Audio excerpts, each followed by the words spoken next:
नमस्कार बंधुओं, मेरा नाम अखिलेश कुमार उपाध्याय है। मैं इंटर कॉलेज के प्रधानाचार्य पद से सेवानिवृत्त हुआ हूँ।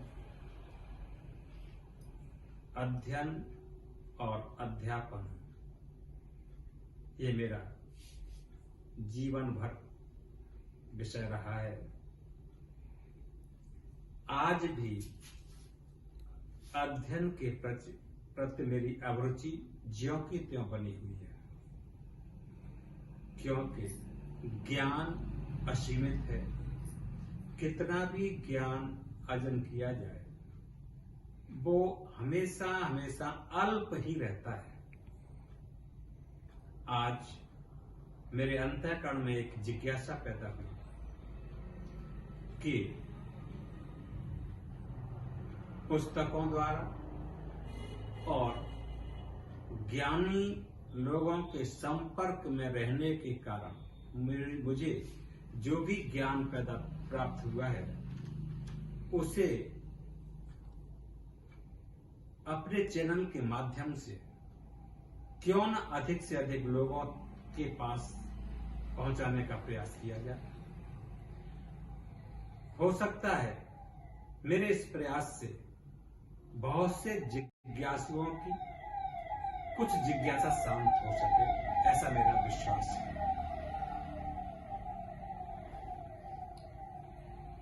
उसी परिप्रेक्ष्य में आज मैं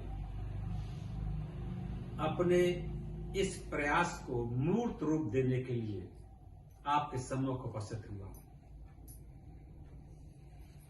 आज गुरु वंदना का जो सर्वमान्य सर्वाधिक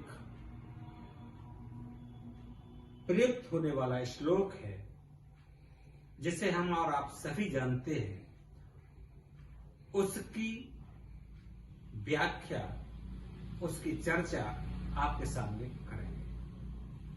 वह श्लोक है, गुरुर् ब्रह्मा गुरुर्विष्णु गुरुर्देव महेश्वरा गुरु साक्षात परब्रह्मा तस्मै श्री गुरुवे नमः।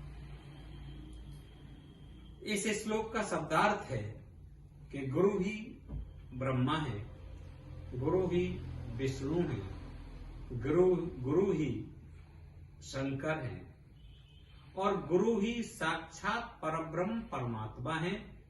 ऐसे गुरु को हम नमस्कार करते हैं। अब प्रश्न उठता है कि गुरु को ब्रह्मा विष्णु महेश और परब्रह्म की उपाधियां क्यों और कैसे दी जा सकती हैं या दी गई है। तो इस श्लोक के गुरु साक्षात परब्रह्म इस पद पर अगर हम गौर करें तो इससे स्पष्ट होता है कि परब्रह्म परमात्मा कोई एक अन्य सत्ता है जो सर्वथा ब्रह्मा विष्णु और महेश से सर्वथा भिन्न है। इसमें चार पद हैं। एक गुरुर ब्रह्मा यानी ब्रह्मा है, गुरुर विष्णु विष्णु है, गुरुर देव महेश्वरा महेश्वर है और साक्षात ब्रह्म। इस प्रकार चार रूप दिखाई पड़ रहे हैं हमको।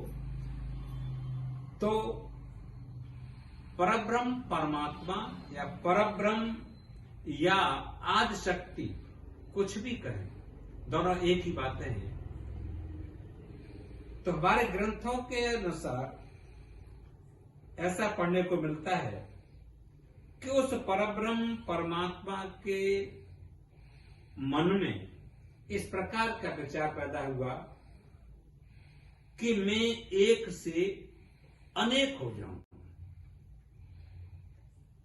एक हम बहुशः एक से अनेक हो जाऊं। इसके लिए उन्होंने अपनी माया को अपने अधीन करते हुए, माया जिसे प्रकृति या गुण कहते हैं, जो त्रिगुण मई माया है, उसको अपने अधीन करते हुए अपने को तीन भागों में विभक्त किया। एक सतगुण के आधार पर, एक रजोगुण के आधार पर और एक तमोगुण के आधार पर अपने को ही प्रयुक्त किया।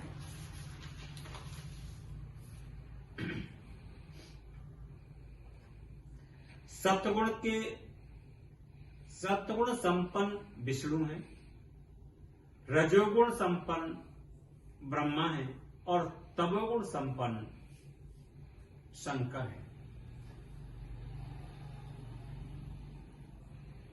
ब्रह्मा जो रजोगुण संपन्न है, रजोगुण का मतलब क्रिया है। ब्रह्मा सृष्टि की रचना का कार्य जो होता है वो ब्रह्मा के द्वारा होता है, और इस सृष्टि का पालन, संरक्षण, नियंत्रण का जो कार्य होता है वो सत्वगुण रूपी विष्णु के द्वारा होता है, और जो संहार का दायित्व है वो शंकर के ऊपर है। अब हमारे श्लोक में गुरुर ब्रह्मा,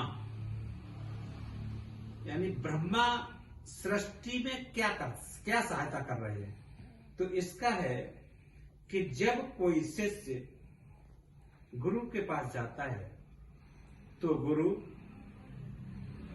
उसके अंतःकरण को परिवर्तित कर देते हैं, करने का प्रयास करते हैं, उसका नाम भी बदल देते हैं, और उस शिष्य का पुनर्जन्म उसी दिन से माना जाता है जब वो गुरु के पास जाता है।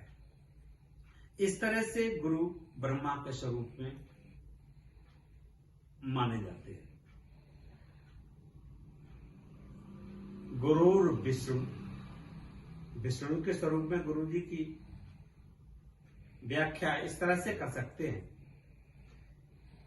कि गुरु अपने शिष्य को ब्रह्मचर्य व्रत का पालन करते हुए धर्मानुसार अर्थ कमाना, मोक्ष को प्राप्त करते हुए अपना जीवन व्यतीत करना, इस प्रकार